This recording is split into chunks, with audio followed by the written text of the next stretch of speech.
আসসালামু আলাইকুম বন্ধুরা, সবাই কেমন আছেন? আসলে মনটা ভালো নেই। বাসায় একটু টেনশনে আছি। ছোট বাচ্চাটাকে নিয়ে হঠাৎ করে সে অসুস্থ, এবং অসুস্থ মানে কি জ্বর এবং জ্বরের সাথে তার খিঁচুনি ছিল।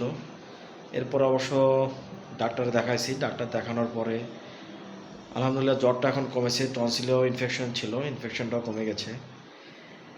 এরপরও আজকে 29 তারিখ, বাবাকে হারানো 14টা বছর হয়ে গেল।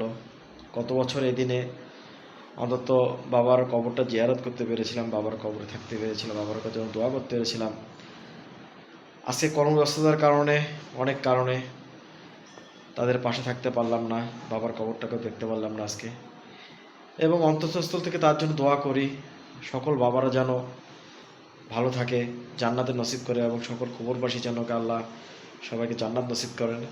সবাই আমার বাবার জন্য দোয়া করবেন, আমার সন্তানদের জন্য দোয়া করবেন, এবং আমার পরিবারের জন্য সকলকে দোয়া করবেন। সবাই আমাদের জন্য অবশ্যই দোয়া করবেন।